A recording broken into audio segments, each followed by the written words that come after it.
So this is the FEIYU-TECH SCORP Mini. It's an all-in-one gimbal which has a whole host of uses. Let's take a closer look.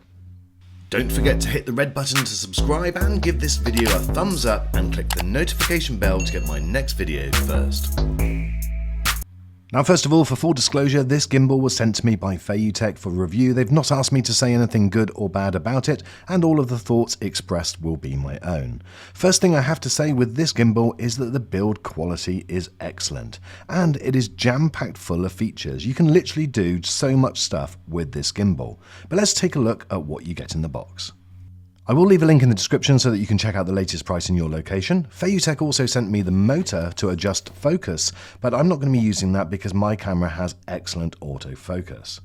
First impressions are definitely good. It feels like a well-made and durable product. Yes, it's a little bit plasticky in places, but there doesn't seem to be any flimsy bits or things that will break off or snap. The gimbal also comes with this stand, which also doubles up as an extension to the holding grip, which I do think is necessary because it is a little bit shallow without it. Okay, setting this up can seem a little bit daunting, but I assure you it is pretty straightforward. You just need to get the camera balanced and then you're ready to go. The easiest way to do this is to have it locked in all three places and then unlock it each time you get something balanced, and then you'll be ready to go. Again, a very attractive LCD screen gives you all of the information that you need, and a lot of this is also duplicated in the app, which I'll show you in a few minutes. Although I had no issues at all with the screen, I did find that it may be a little bit laggy in some places, and so therefore having the additional buttons on the side, which means that you can go backwards, definitely is something that I would use just by pressing the button on the side. The scenario button gives you quick access to time-lapse, auto-rotation and panorama. These are probably going to be the main things that you use. You can change the speed of the rotation, and you've got full control of the speed of each of the motors. 3 clicks on the front trigger will put it into selfie mode, and 3 clicks back will send it back forwards. You've also got a joystick type button, which you can just move left, right, up and down to control the camera. Another unique function with this gimbal is the dial on the front, which again will control the pan and tilt depending on what mode you've got it set in. The button just to the right of this dial will switch between pan and tilt, and so therefore you can then use the dial to go up and down.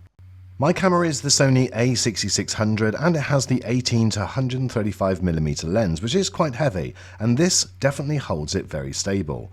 There is a list on the FEIYU-TECH website which will give full compatibility to the cameras that this does work with and the lenses it supports. So as well as this larger camera, it will also work with smaller cameras and also phones in both portrait and landscape mode, and also your pocket-sized camera as well as your action cameras. So you really have got the whole spectrum covered with this gimbal, which does again make it very usable and will appeal to a lot more people. Those of you that are fat-fingered like me will probably prefer to use the app, and I do have to say it's one of the best apps that I've seen for a gimbal. You've literally got 100% use of all of the functions within the gimbal, and you can go in and change the settings, the speed, the time, the motors.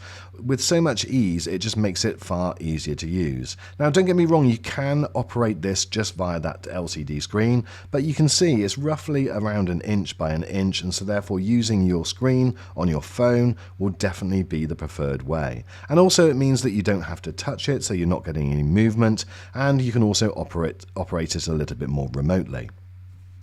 You've also got this brilliant feature which is like a joystick mode, where it uses the gyroscope within your phone to copy the movements of your phone. And as you can see, it's quick and very responsive, and also if you move slowly it will go slower, and if you move faster it will go faster. So again, if you want to get a quick shot, then using your phone will probably be the easiest way. This I really enjoyed and thought that it was brilliant.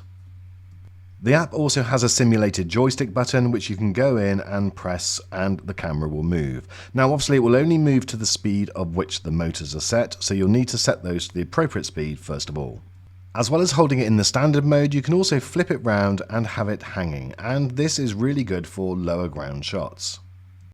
Okay, so in the balance of fairness, what don't I like about it? Well, there were occasions that even though it was balanced when I started using it, when I turned it off, it seemed to lose that balance. And I therefore had to then go through the process of rebalancing. Now, I didn't have to do every rebalance, I just had to mainly do the top part. But again, that brings me on to another thing which wasn't quite right. Now, on mine, that top part was quite sensitive. You really did need to get it millimeter perfect in order to get the camera balanced. And that plate for me was a little bit stiff, so it was quite hard to get it millimeter perfect because it kept on moving too far.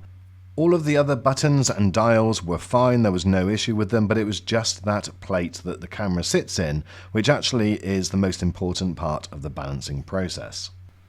Now, my channel isn't the type that goes out and does adventure outdoor stuff, but I took the gimbal out with my dog and I think it did a pretty good job.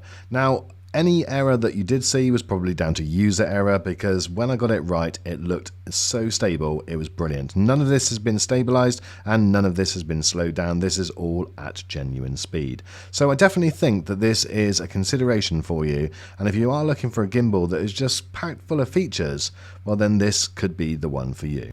There's also a bunch of different features that I haven't covered in this video, like the hyperlapse and motion time-lapse.